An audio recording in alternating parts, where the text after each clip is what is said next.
A rival MVP and a former first-team All-MLB player just defended the Dodgers empire, and owners are pissed off.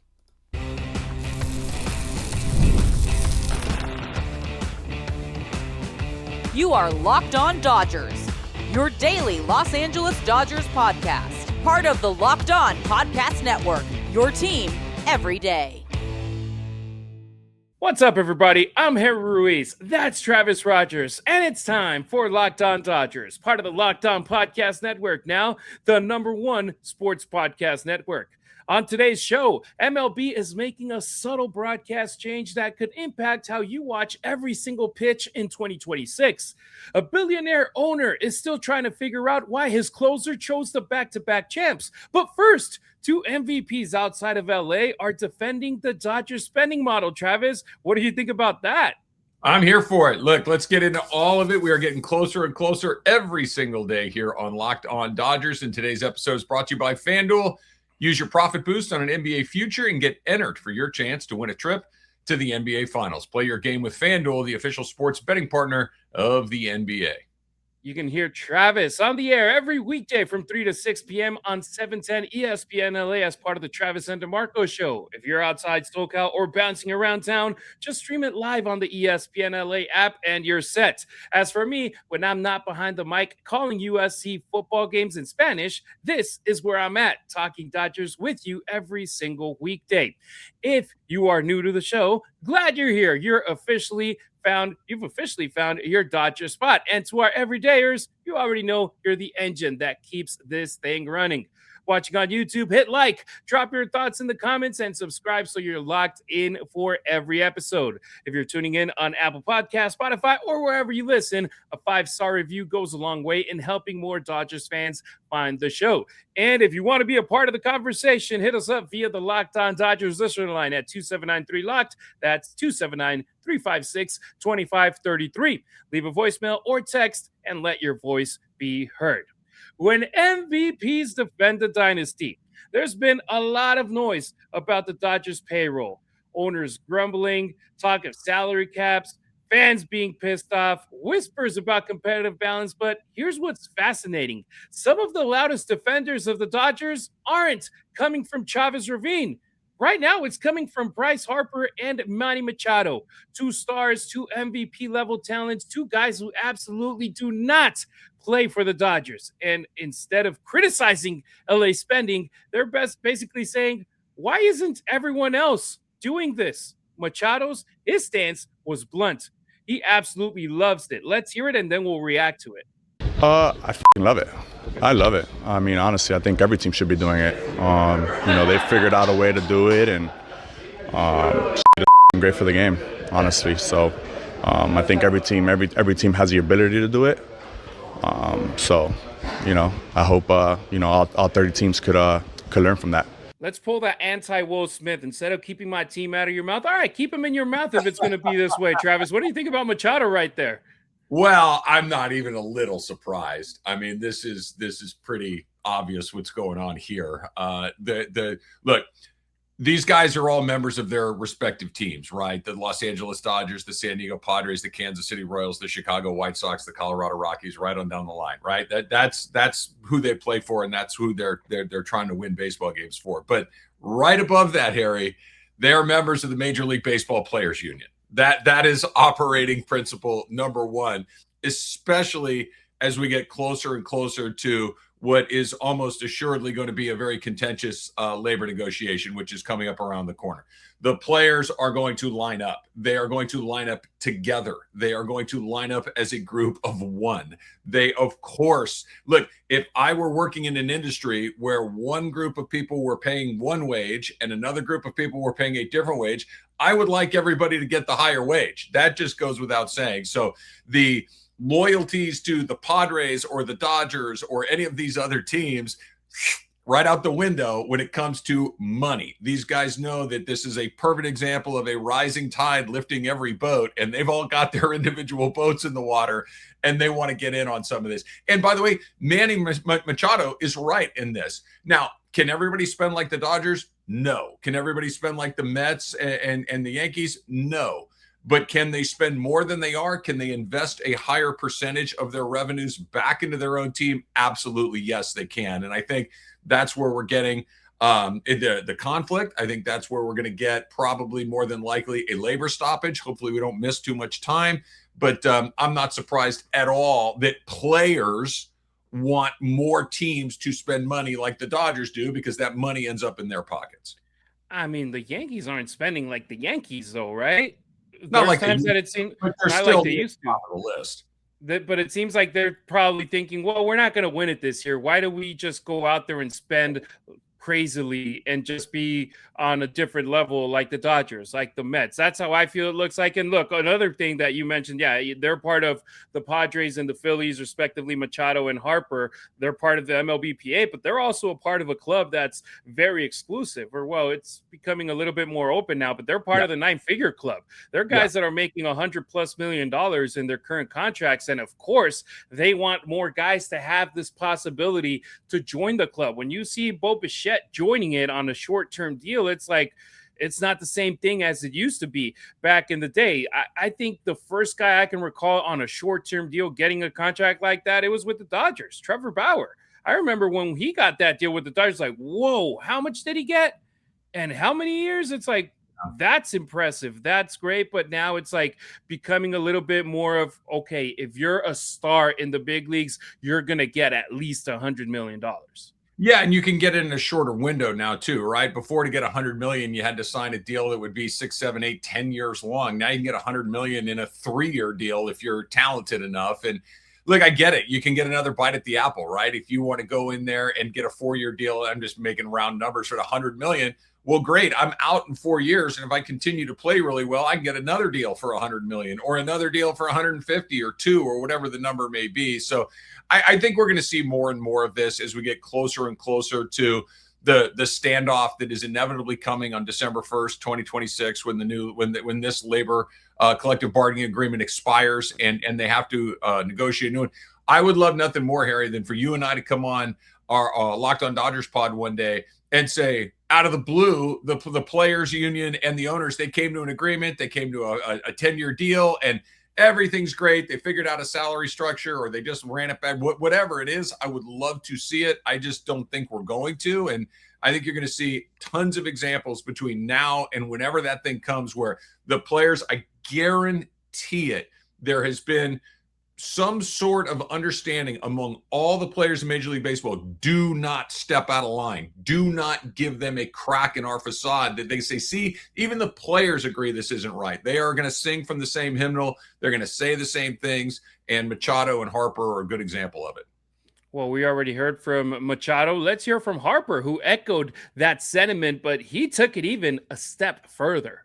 I love what the Dodgers do, obviously. I mean, they pay the money, they spend the money. I mean, they're a great team. They understand how to run it. They run their team like a business, and they run it the right way. They understand where they need to put their money into, but also people don't look at this either. Their draft and their development is unbelievable. Like, they draft and they develop, and then they trade those guys for big-name guys, and they can spend the money. So it's, I don't know. It bothers me when everybody talks about the Dodgers just spending money. No, they draft, they develop, they do it the right way. They understand what it takes to be the best team in baseball. And you've seen that in the last 2 years. They have so much depth. I mean, I think it was Will Klein, the kid's name was, came in and threw 6 shutout innings. Like, I mean, he was sitting in Arizona 2 weeks before. Like, they have that type of dynamic on their club, and that's what when you think about drafting, developing, and things like that, that's why they win. And that's why they win a lot of games each year. So, I love what they do. I understand what they do. I understand the madness behind it. But again, like, each team in baseball has an opportunity to do the same thing. Maybe not at the upper echelon of money, but they can draft, they can develop, they can trade. And, I don't know. I think a lot of teams can do that in baseball, and they should. All right, he didn't just defend the payroll, Travis, which is what Machado did. He defended the infrastructure, and that's key. And we focus on the Dodgers. This is Locked On Dodgers. It's not Locked On MLB. So, of course, we know what the Dodgers do, how they draft, how they develop players, and how it's not just money, money, money, money, money, money. But to hear one of the most respected voices in a clubhouse in Major League Baseball bring it up and mention it, it's like, hey, man, it just tells people, it's like, we don't need validation because the team is winning championships, but there's people out there that just don't think that it's reckless spending, that it's layered roster construction as well. Look, I'm not patting myself on the back. It's exactly what I've been saying for the better part of 2 years is what Bryce Harper, I mean, almost word for word. I feel like he was in listening to Locked On Dodgers for it. The money makes a huge difference, like he said, but it's not just that. It's their ability to identify players. It's their ability to develop those players. And he mentioned it quickly, but he went right by it. And it's the point that I've made time after time after time, which is you can use the guys you draft and develop to flip them for major league talent when the time comes that you need to do that. And again, this is going to become a very common refrain across baseball because this is the war drums, right? This is what is happening as we get closer to this, that the star, especially, and you made a good point, Harry, the guys that are making Machado money, the guys that are making Harper money, the guys that are making at the top of the wage scale, of course, they're all going to be saying everybody should be making this. Every team should have an opportunity to go out there and spend money and pay guys what they're worth. So this is the beginning. Spring training hasn't even really started in earnest yet, and we're starting to hear it. This will be the topic of conversation around baseball for the next 6, 8, 9 months. Yeah, and I think, and you would agree with it, it's different when we say it here on this platform than when one of the superstars of the sport says it in front of a microphone, and that's great. And I think that for the team, it's like, hey, you know what? It's not the Dodgers skipping steps, it's stacking them, and it's where you hear Harper say it, and it's like, hey, man, that has to have a weight on it that makes people think it's like, okay, the Dodgers are operating within the rules, and they're also doing other things that other teams should be doing better as well. Yeah, look, no one's ever claimed they're operating outside of the rules. They're following the rules. But quite frankly, I think it's less meaningful when a player says it. If they have a financial interest invested in getting as much out of this as possible, of course they want the pay scale to go up. I think it's when it's from outsiders, whether it's me, you, or anyone else, that can look at this objectively, that can look at this and say, hey, what's going on? It's very lazy to look at this and think that it's just economics. Economics are a huge part of the pie, but it's not the whole pie. And if you look at why the Dodgers are successful, it's exactly what Bryce Harper just said. Bryce Harper, Manny Machado, every guy that's in the major leagues, they have a vested interest in why the Dodgers should be running every team or run like the Dodgers run every team, because that money ends up in their pockets. You and I don't get any of this money. The reporters don't get any of this money. But when you look at it objectively, we wish. Right. But if I said, well, ESPN should pay all their employees more, Locked On should pay their employees more, well, it's self-serving, right? Because I don't get any of the Major League Baseball money, but I happen to agree with Bryce Harper. I think he's right. I think he's looking at this correctly. No doubt about it. And look, we're going to keep talking about money, about bread, about that bag, because next on Locked On Dodgers, why was Mets owner Steve Cohen so perplexed about Díaz choosing LA? Was it really about the money? Ever want to experience the NBA Finals live and in person? Who doesn't, right? Well, how fun would that be? Well, FanDuel, they're giving you the chance to turn that dream into reality with their NBA sweepstakes. Here's how it works. You use your profit boost on any NBA future, and you'll automatically be entered for a shot to win an NBA Finals trip for 2, right? And the whole thing, right? Flights, tickets, the entire experience. So if you've already been looking at the board and thinking about which team can make a deep run, this is the perfect time for you to lock it in, because futures this time of year, whether it's picking a team to win the championship or grab a conference title, it just adds that extra layer of excitement to every game coming down the home stretch. And now, not only can you pick cash, but it could also send you to the finals. So here's what you do. You visit FanDuel.com. That gets you started. You use your profit boost on an NBA future, and you get entered for your chance to win a trip to the NBA Finals. Play your game with FanDuel, the official sports betting partner of the NBA.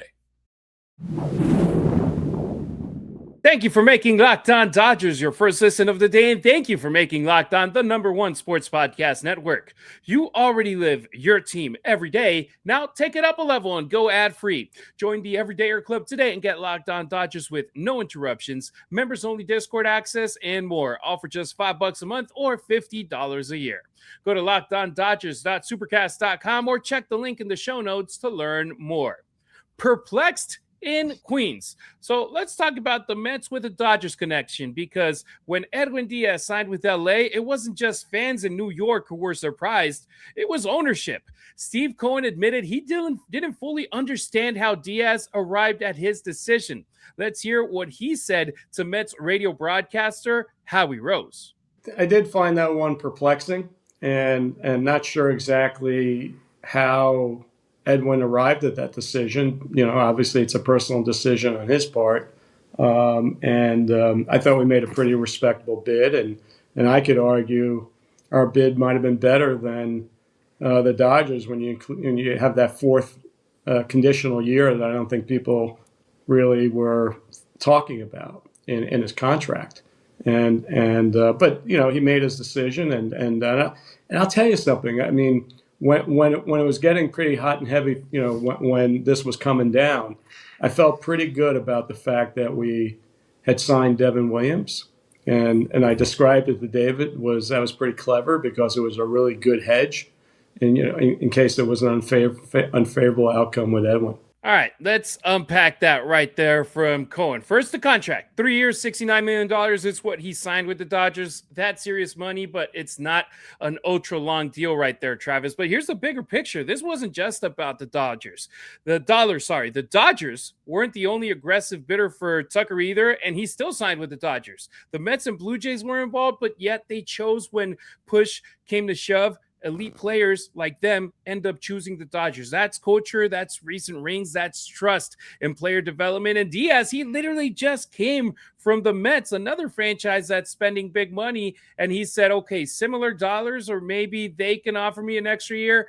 I'd rather go with LA. That just shows you what LA is building is something that players want to come with to if it's similar bucks.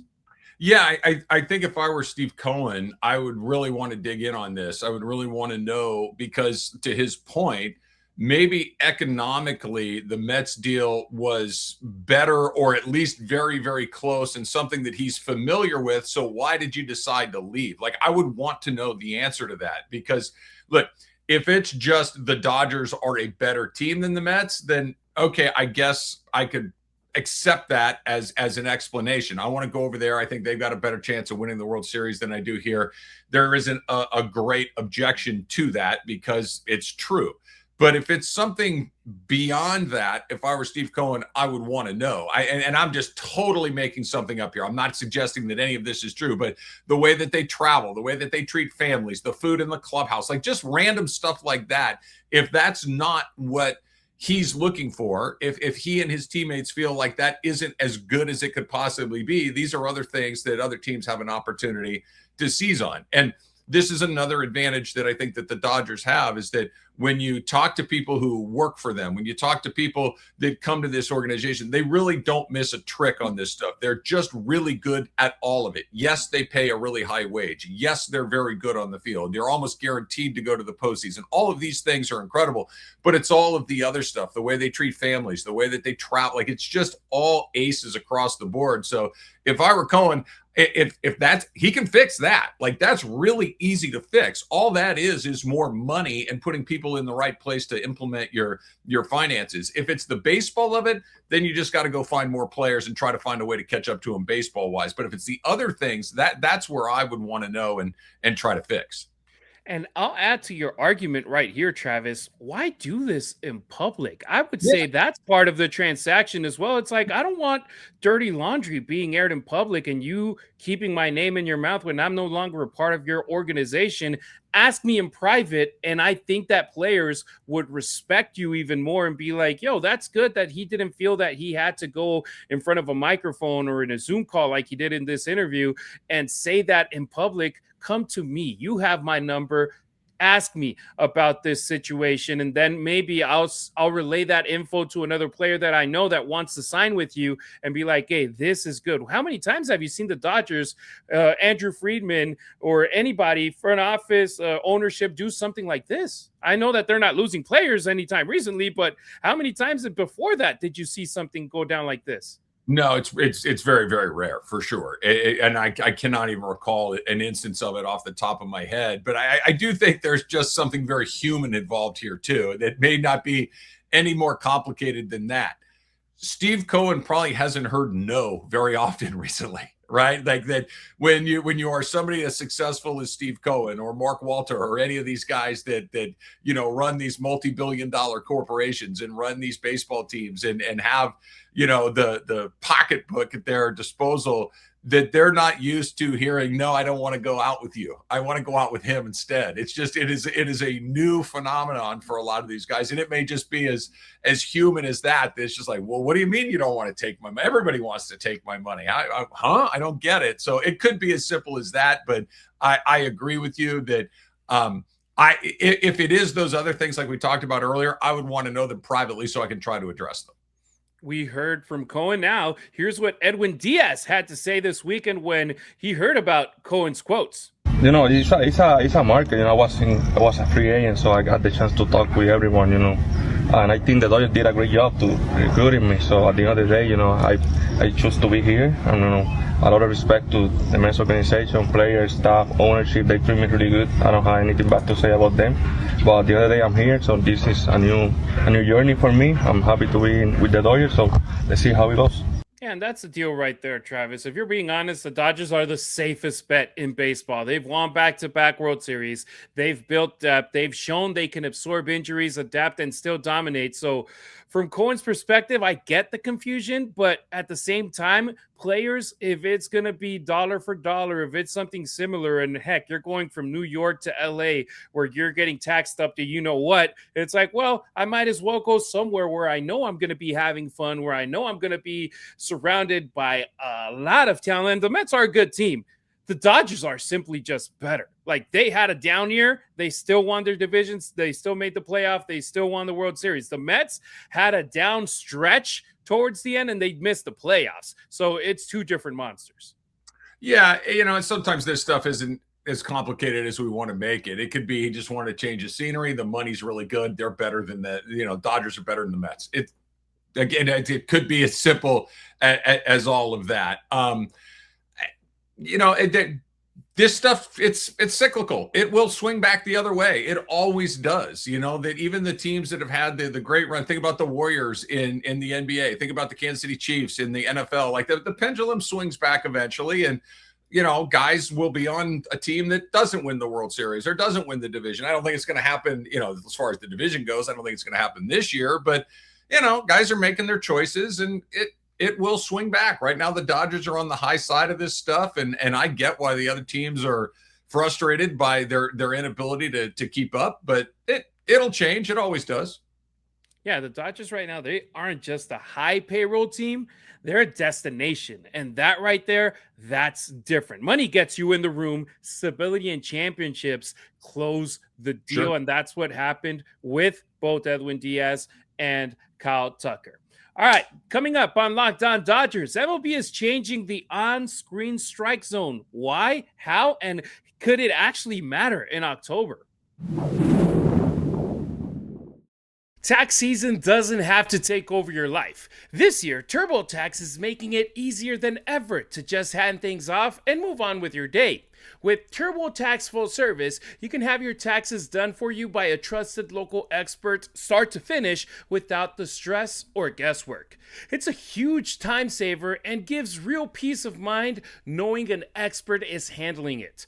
For a limited time, you can have your taxes done by a local TurboTax expert for just $150, all in, if a TurboTax expert didn't file for you last year. Just file by February 28th. Take taxes off of your plate and get back to your life. Visit TurboTax.com/local to book your appointment today.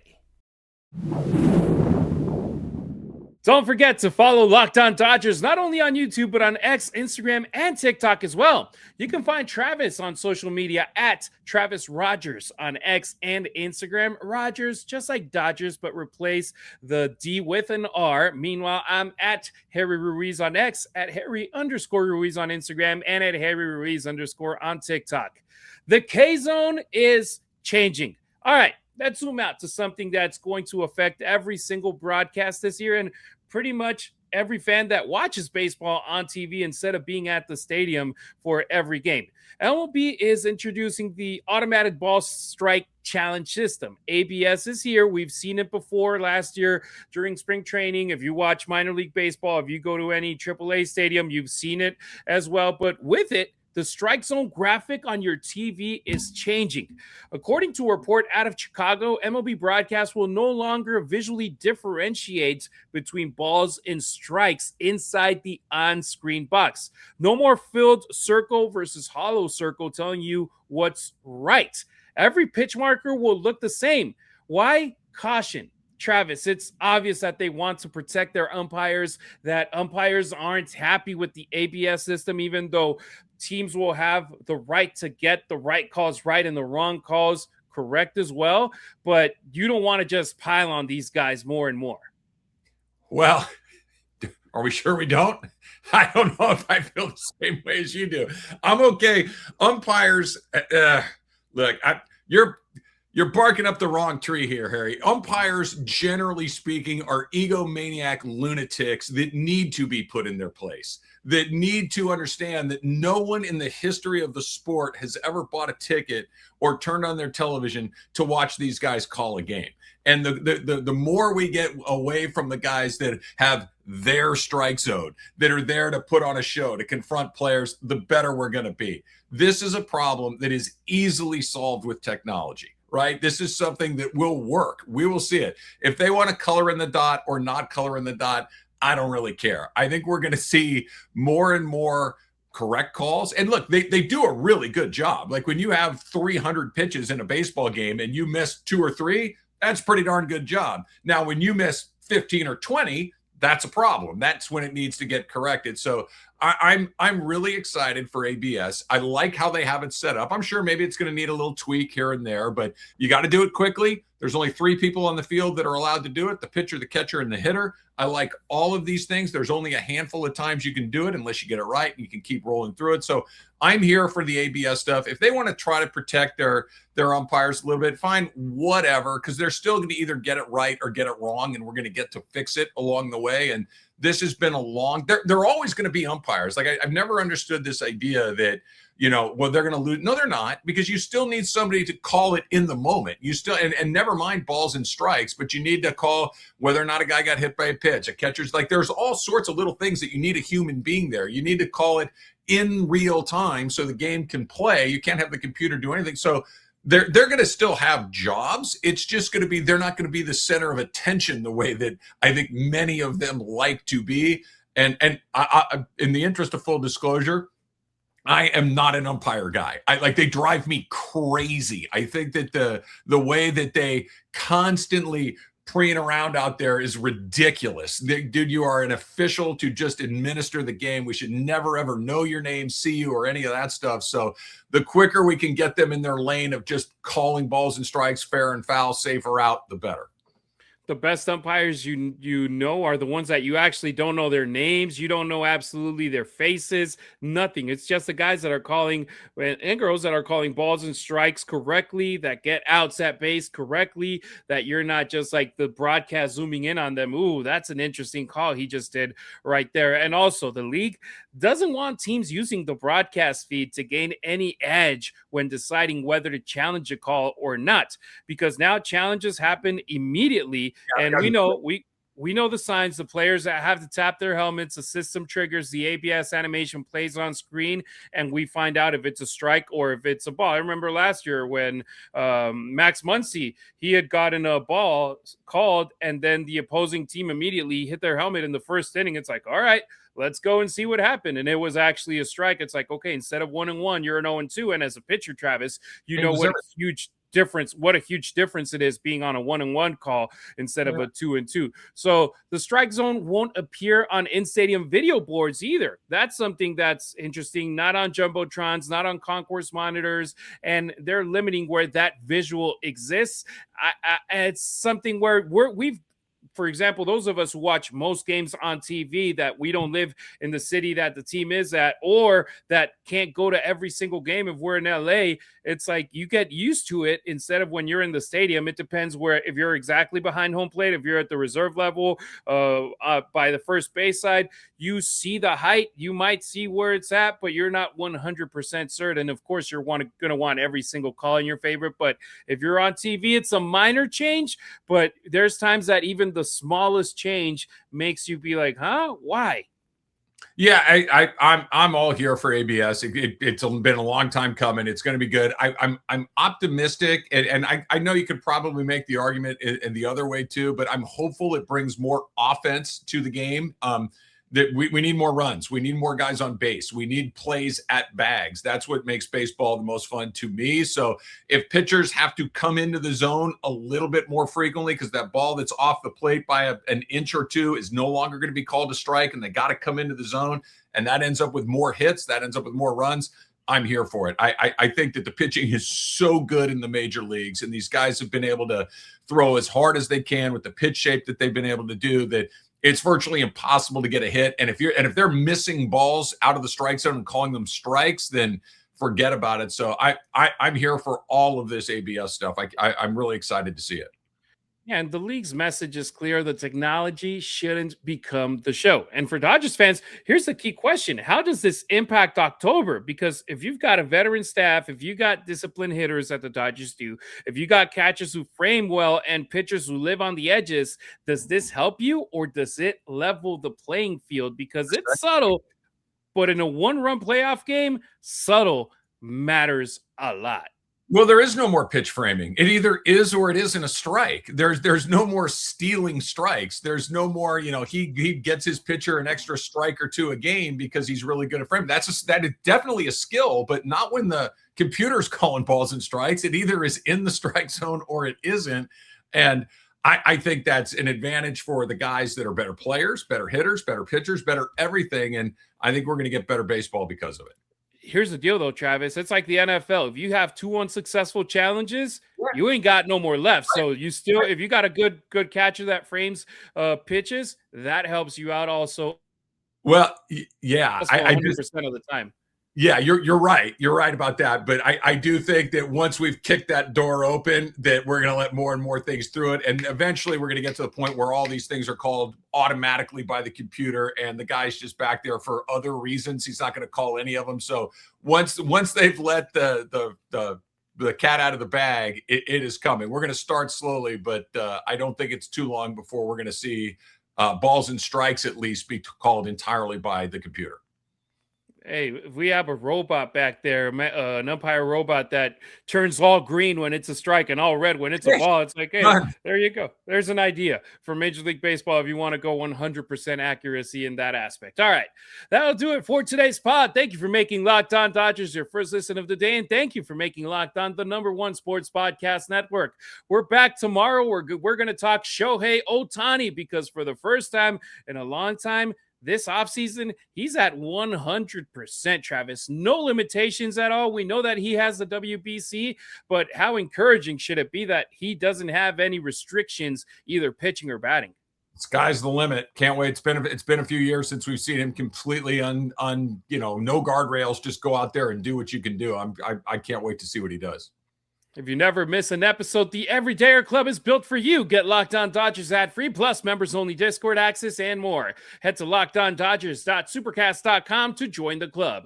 For those of you on video, we send you to the first ever 24/7 National Locked On Podcast Network YouTube channel. On audio, make sure you make your second listen Locked On MLB.